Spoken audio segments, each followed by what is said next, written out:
Salut! Pour aujourd'hui, je partage avec vous 3 recettes sucrées sans œufs. On va commencer par une première recette de cookies aux flocons d'avoine. Pour la deuxième, ce sera une recette de gâteau au café sans œufs. Et on terminera par une recette de beignets de banane. Pour la première recette, vous aurez besoin de 220 g de farine, de 80 g de flocons d'avoine entiers, 70 g de sucre, 1 tiers de cuillère à café de levure chimique. Mélangez les ingrédients secs. Ensuite, ajoutez 125 g de beurre mou. Et ensuite, mélangez le tout ensemble. Il faut bien travailler la pâte jusqu'à ce que ça devienne comme du crumble. Il faut avoir des gros morceaux. C'est pour ça que je laisse les flocons d'avoine en entier pour que, après, pour déguster, il y ait de la mâche. J'ajoute 20 ml d'eau et je mélange une dernière fois jusqu'à ce que la pâte devienne bien compacte. Puis j'ajoute 80 g de pépites de chocolat.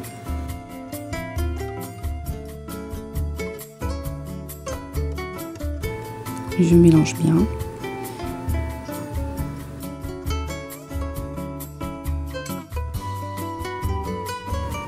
Je prépare à côté une plaque de cuisson. Je m'équipe d'une grosse cuillère à soupe. Je forme une boule et ensuite je place toutes mes boules sur ma plaque de cuisson.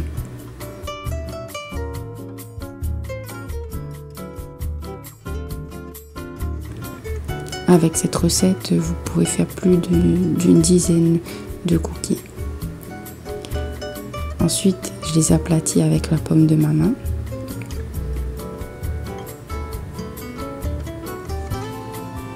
Et je les mets au four qui a été préchauffé à 180 degrés pendant 15 à 17 minutes. Ce sera à surveiller. En fait, du moment que les cookies se décollent du papier de cuisson, ils sont prêts. Et voilà le résultat. De délicieux cookies à déguster pour les petits déjeuners, en dessert ou au goûter.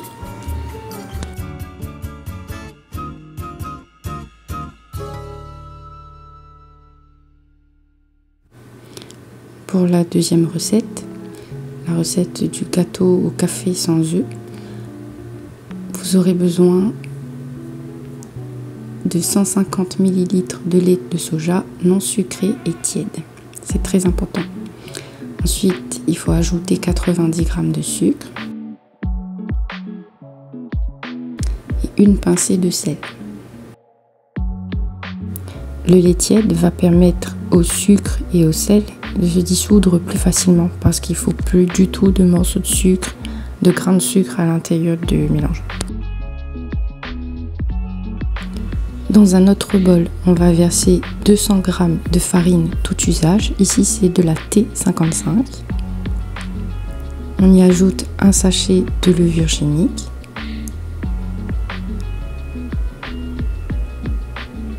On mélange les ingrédients secs ensemble.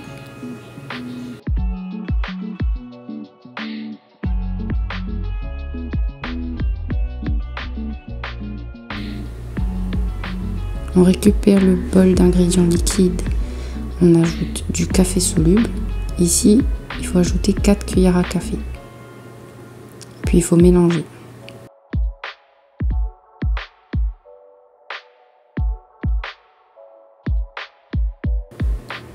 Je reprends les ingrédients secs et j'y verse les ingrédients liquides.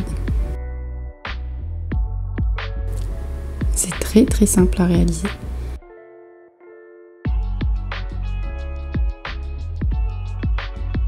J'ajoute 50 ml d'huile végétale neutre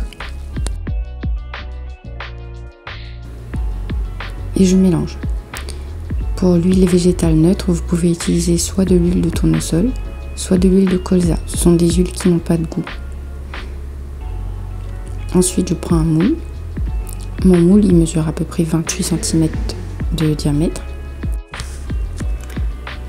Lorsque j'ai fini de verser ma pâte, j'ajoute un petit extra de carré de chocolat.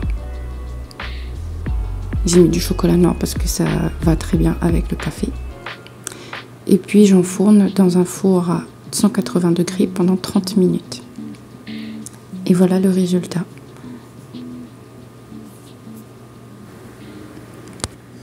Et pour la troisième et dernière recette, vous aurez besoin de 2 bananes très mûres parce que cette recette, il n'y aura pas de sucre dedans.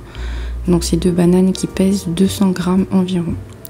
Il faut écraser les bananes, y ajouter 2 bonnes pincées de levure chimique, 1 cuillère à café d'arôme de vanille. On mélange tout. Ensuite, j'ajoute 100 g de farine tout usage et je mélange. 50 ml d'eau, je mélange encore. Je mets de l'huile dans une poêle qui chauffe sur un feu moyen. J'y verse des petits tas de pâte et je laisse cuire 3 minutes de chaque côté. Comme c'est sur un feu moyen, il faut retourner et surveiller que ça ne brûle pas. Mais en général, ça cuit très vite. Ensuite, vous enlevez les beignets de l'huile et vous les mettez sur un papier absorbant pour enlever l'excès d'huile. Et voilà, c'est vraiment une recette très rapide et très simple aussi. Même si la recette ne comporte pas de sucre, les petits beignets de banane sont sucrés grâce à la banane qui était très mûre et à l'arôme de vanille. J'espère que les 3 recettes vous ont plu. Merci d'être resté jusqu'à la fin et je vous dis à bientôt.